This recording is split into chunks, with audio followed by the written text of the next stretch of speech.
Beri salam. Assalamualaikum warahmatullahi wabarakatuh. Waalaikumsalam warahmatullahi wabarakatuh. Gerak. Berdoa dimulai.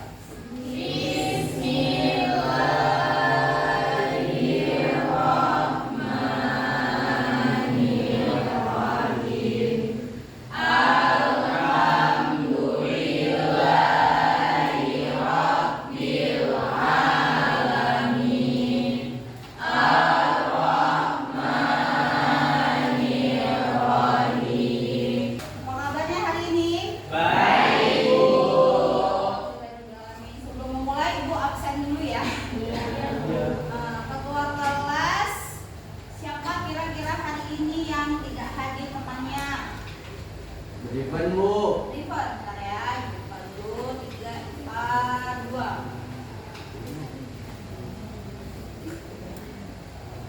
River, apa keterangan River, Mbak? Kenapa dia tidak hadir? Izin. Izin. Ada yang lain? Raihani Bu.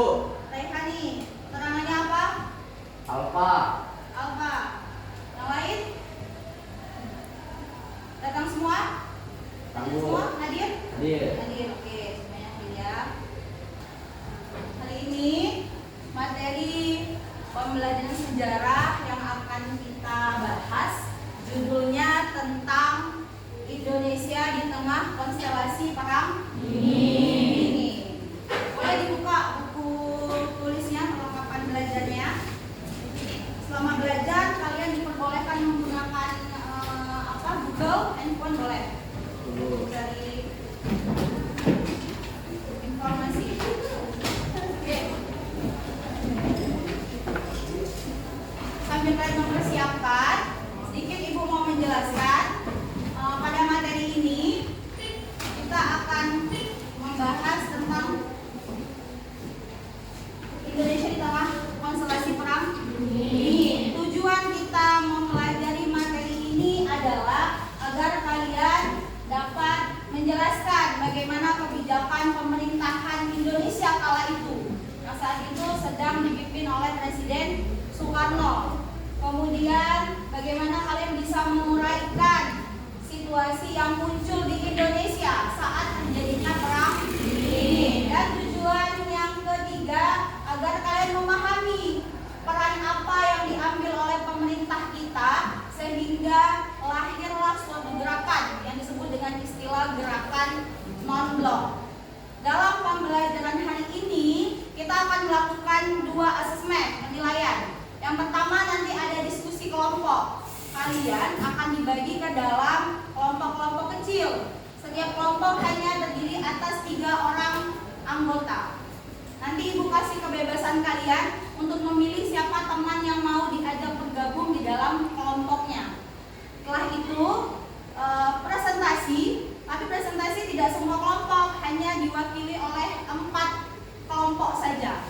Ya, sedangkan yang lain boleh menambahkan, menguatkan materi yang sudah ada, atau mungkin bertanya terhadap kelompok yang presentasi. Asesmen yang kedua nanti ada tugas mandiri menggunakan Google Form. Linknya akan Ibu share ke grup WhatsApp kelas. Ada bawa HP hari ini? Ada. Boleh dipergunakan nanti untuk belajar. Oke. Untuk memulai pembelajaran hari ini, Ibu punya gambar. Coba perhatikan, ini ada gambar apa? Gambar apa ini? Aplikasi. Aplikasi apa yang terlihat di sini?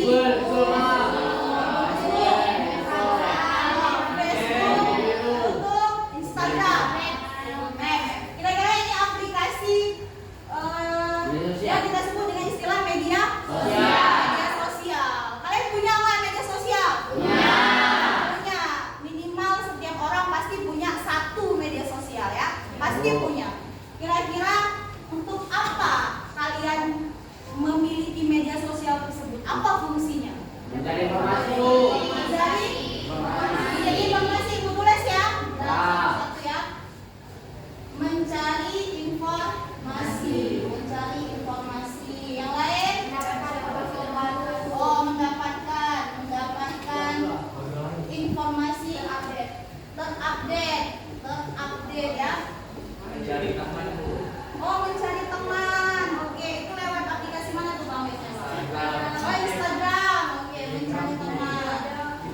mencari teman. Terus apa lagi? Komunikasi. Komunikasi. Benar. Komunikasi. Oke, yang lain? Tambahan yang dimakan cowok-cowok. Apa? Kalian pakai media sosial tuh untuk apa? Upload kelebihan diri. Oh, upload kelebihan diri ya. Koleksi dia. Mendapatkan uang. Oh, mendapatkan uang. Oke. Mendapatkan uang. Finansial berarti Kak ya? Finansial. Ini upload video. Oke. Beragam macam fungsi dari media sosial. Ya kan? Macam-macam kita ya. Di sini ada yang mencari informasi, mendapatkan informasi yang terupdate, terbaru. Bisa untuk sarana kita mendapatkan teman, jadi teman baru lewat tadi Instagram katanya. Kemudian untuk komunikasi, mungkin kita bisa pakai apa? WhatsApp ya. Ibu mau tanya, tadi kan dia sudah berfungsi tuh ya. Gimana cara dia bisa berfungsi secara baik?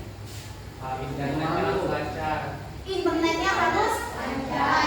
Jadi apa yang dijawab sama Wahyu tadi benar ya. Jadi gimana caranya itu media sosial semua dapat berjalan dan berfungsi secara baik? Satu tonggaknya internet. Jaringan ya Bang ya. Kalau nggak ada jaringan kita nggak bisa telepon, ya kan? Kalau kita nggak bisa WhatsAppan, kita nggak bisa show off foto kita yang internet mini tadi, ya kan? Jadi harus ada yang namanya koneksi internet. Nah, tahukah kalian hubungannya dengan perang ini? Internet itu ternyata awalnya tuh muncul karena adanya persaingan di antara dua negara besar. Namanya Amerika Serikat dan Uni Soviet. Persaingannya itu berupa persaingan teknologi yang berlangsung di masa perang dingin. Jadi untuk memahami lebih lanjut apa itu perang dingin, ya kan? Masih ngambang nih ya. Apa itu perang dingin? Ibu punya video. Mohon diperhatikan dengan seksama. Kira-kira ada informasi yang penting di dalam video ini, boleh dicatat di buku tulisnya masing-masing. Oke.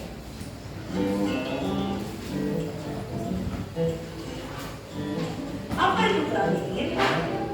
Perang dingin adalah sebuah kondisi yang terjadi pasca Perang Dunia Kedua, di mana dunia dalam situasi tegang akibat dua negara besar yang saling berseteru.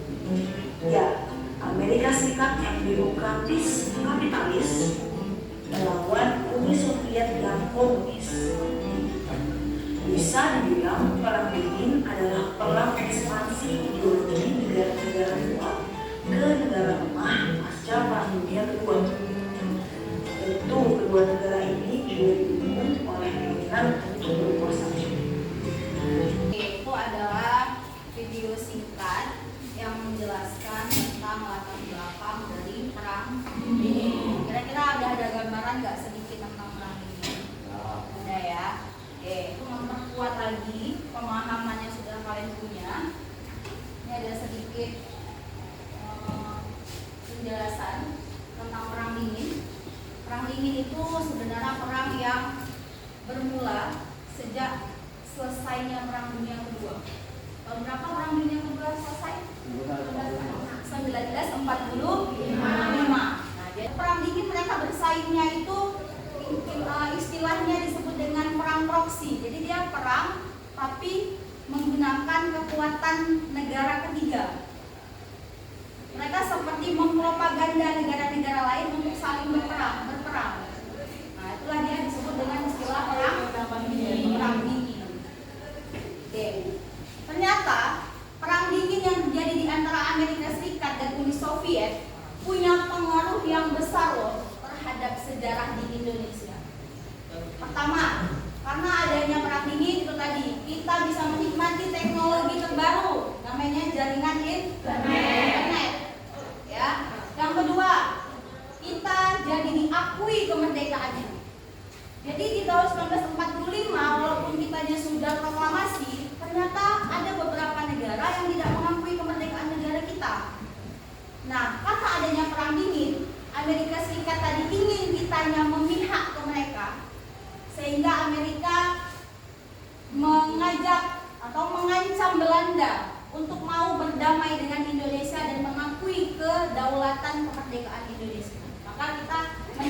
kedaulatan kita di tahun 1950, 5 tahun setelah proklamasi diakui negara kita secara internasional. Dan yang ketiga, pengaruh yang dirasakan yaitu kekuatan militer. Kekuatan militer kita itu jadi lebih berkembang. Contohnya, kita dapat bantuan Kak dari Uni Soviet. Alat-alat perang seperti kapal perang yang dilengkapi oleh senjata macam-macam, ya. Kemudian ada kapal selam. Itu semua hadiah dari Uni Soviet. Jadi kedua negara ini berlomba-lomba untuk menarik simpati dari negara-negara lain. Nah, kalau di Indonesia inilah yang mereka lakukan. Dan sebab adanya perang ini, dunia itu jadi terbelah menjadi 2 kelompok. Ada yang namanya kelompok blok barat dipimpin sama Amerika. Ada yang namanya kelompok blok timur dipimpin oleh Uni Soviet. Nah, pertanyaannya muncul, negara mana aja yang memihak? Apakah praktis seluruh negara di dunia? Kan gitu kan? Nah, kita lihat, coba kita lihat. Ini Ibu ada peta. Nah, Ibu Ibu warnai. Perbedaan warna tujuannya, wilayah yang berwarna biru ini adalah negara-negara yang berpihak ke blok barat Amerika.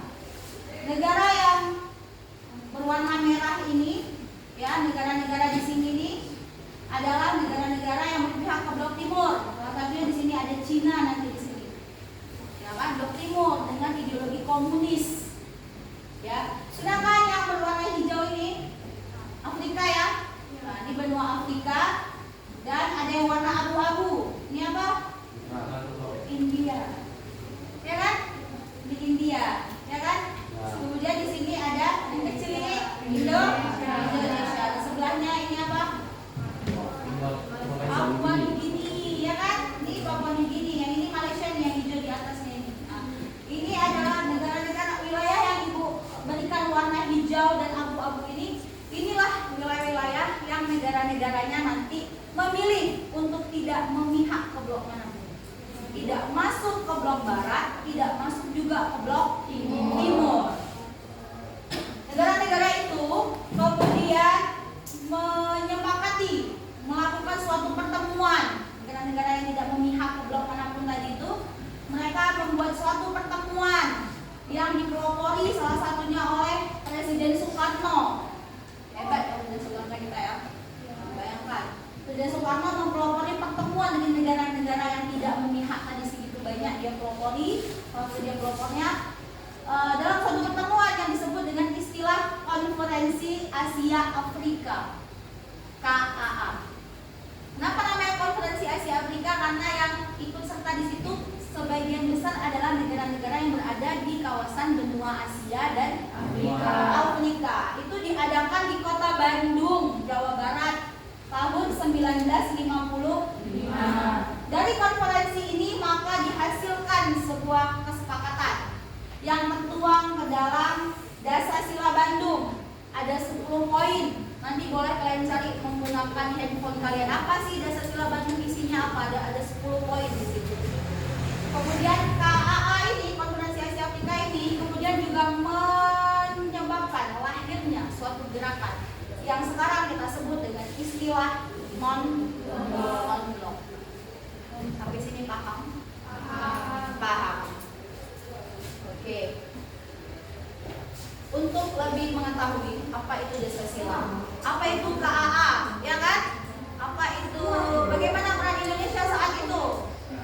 Ibu akan membagi kalian dalam diskusi kelompok. Seperti Ibu jelaskan tadi di awal, satu kelompok itu isinya tiga orang. Boleh silakan Ibu kasih waktu untuk milih temannya dan duduk berdasarkan kelompoknya. Silakan.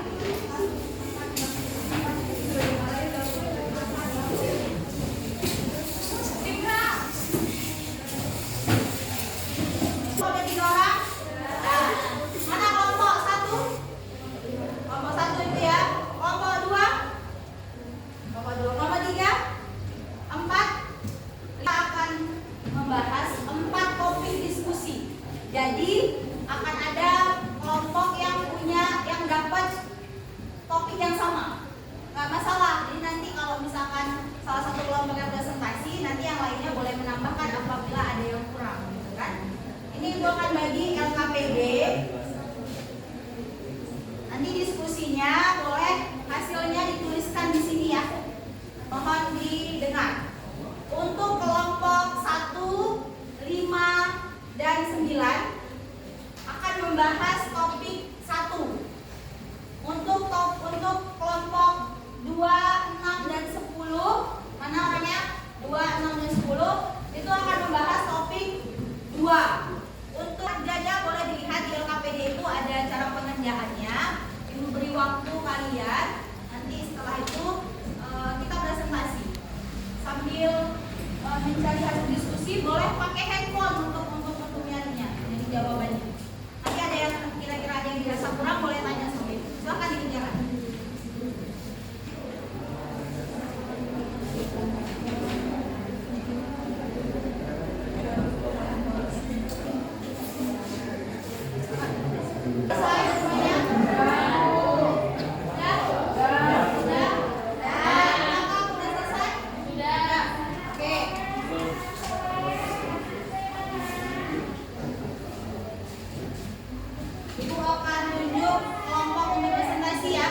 Nah, kelompok yang kira-kira topiknya sama dengan yang presentasi nanti boleh, kalau ada yang kurang-kurang boleh ditambahin nih.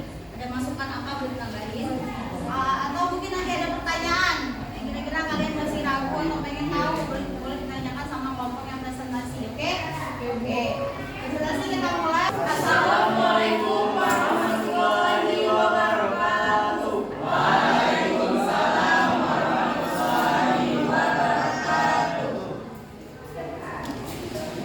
Kami dari kelompok 6 ingin mempresentasikan hasil diskusi kelompok kami pada topik negara-negara yang mengikuti KAA ingin menjaga ketertiban dunia yang saat itu sedang diliputi perang dingin. Saya Rifari Prastian sebagai moderator dan teman saya Nazura Balkis sebagai pemateri dan penjawab 1. Saya Gracia sebagai pemateri dan penjawab 2.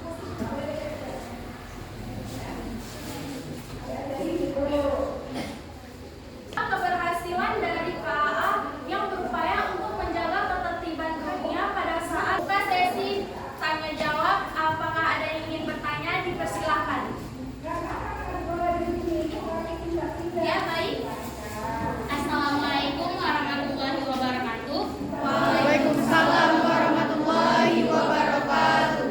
Saya dari kelompok 1. Maaf, saya ingin bertanya terkait poinnya yang Anda sampaikan tadi. Mengapa KAA ingin menjaga ketertiban dunia? Baik, pertanyaannya akan saya simpan dulu. Apakah ada yang ingin bertanya lagi? Assalamualaikum warahmatullahi wabarakatuh. Saya perwakilan dari kelompok 4 ingin bertanya, apa aja sih negara-negara yang mengikuti KAA itu? Baik, pertanyaan kasih. Saya akan menjawab pertanyaan dari kelompok 4.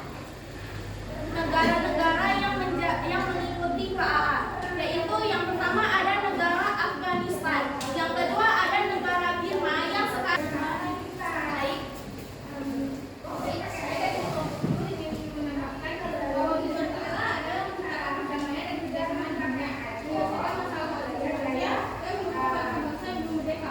Jadi sebenarnya itu berhasil menciptakan hasil secara nasional. Jadi hasil yang diciptakan oleh KAA adalah berbagai masa lalu dengan merupakan operasional dan semangat dari negara Asia Tenggara. Baik, terima kasih atas penambahannya.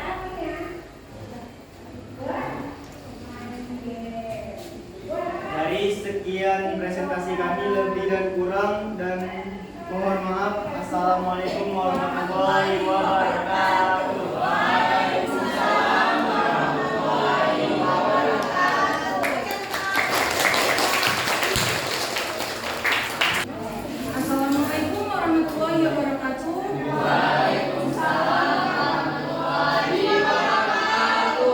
Selamat pagi teman-teman. Terima kasih atas kesempatan terima kasih kesempatan yang diberikan kepada kami untuk menyampaikan presentasi hari ini. Kami akan membahas topik yang sangat penting dalam sejarah dunia, yaitu hubungan antara Konferensi Asia Afrika atau KA 1955 dan pembentukan Gerakan Lombok atau GNB. KA 1955 merupakan momen bersejarah bagi negara-negara Asia dan Afrika dalam melawan kolonialisme. Dan dari sinilah Gerakan Lombok lahir. Namun menariknya, tidak semua negara yang hadir di KA akhirnya bergabung dalam GNB. Mari kita telah lebih lanjut mengapa hal ini terjadi, serta bagaimana KA menjadi salah satu pilar penting dalam hubungan internasional di masa Perang Dingin. Ada yang bertanya lagi? Assalamualaikum warahmatullahi wabarakatuh. Waalaikumsalam warahmatullahi wabarakatuh.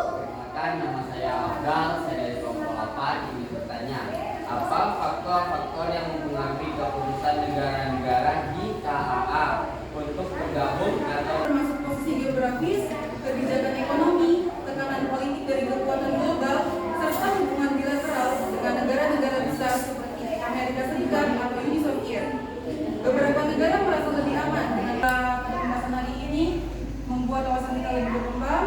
Terima kasih. Wassalamualaikum warahmatullahi wabarakatuh. Waalaikumsalam warahmatullahi wabarakatuh. Masih jadi dari KA maka lanjut Gerakan Lombok ya. Oke. Selanjutnya untuk topik keempat, Ibu minta kelompok 4 presentasi. Ada kelompok 4 presentasi.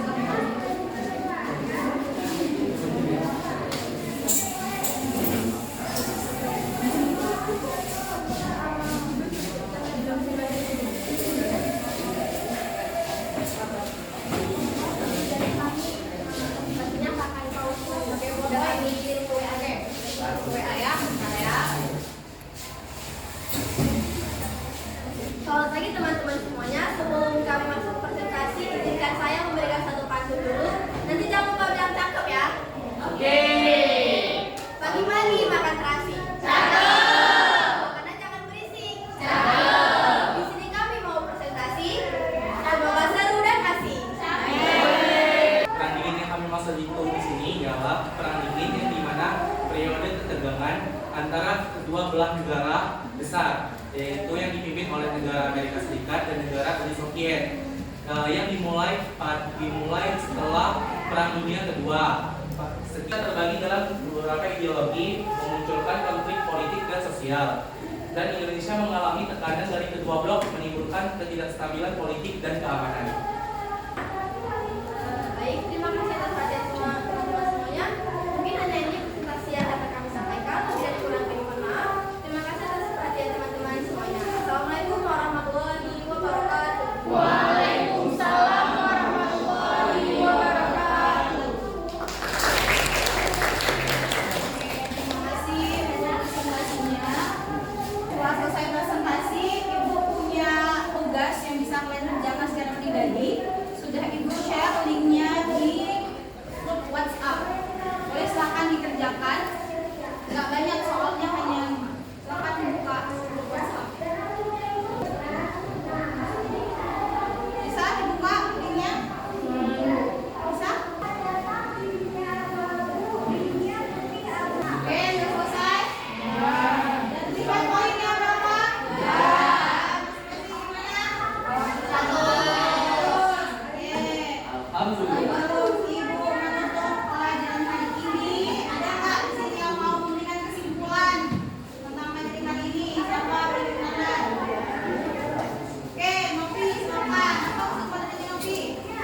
Kesimpulannya bahwa perang dingin adalah konflik ideologis antara blok barat atau kapitalis yang dipimpin Amerika Serikat dan blok timur atau komunis yang dipimpin Uni Soviet. Dalam konteks ini, Darsasila Bandung yang lahir dari Konferensi Asia Afrika tahun 1955 menjadi penting karena menawarkan prinsip-prinsip perdamaian, non-integrasi, dan kedaulatan nasional. Negara-negara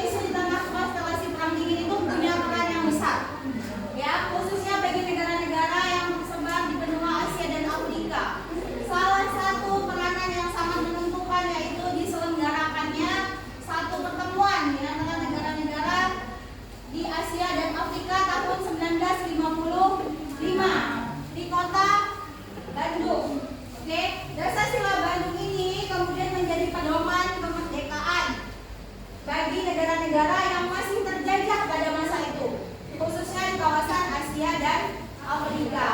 Di masa kini, dasar sila Bandung ternyata masih bisa dipakai, masih relevan. Salah satu contohnya saat adanya pengupayaan dalam mendorong kemerdekaan bagi negara Palestina yang sedang berkonflik dengan Israel. Oke, Konferensi Asia Afrika pun menjadi cikal bakal berdirinya gerakan non-blok yang tidak memihak kepada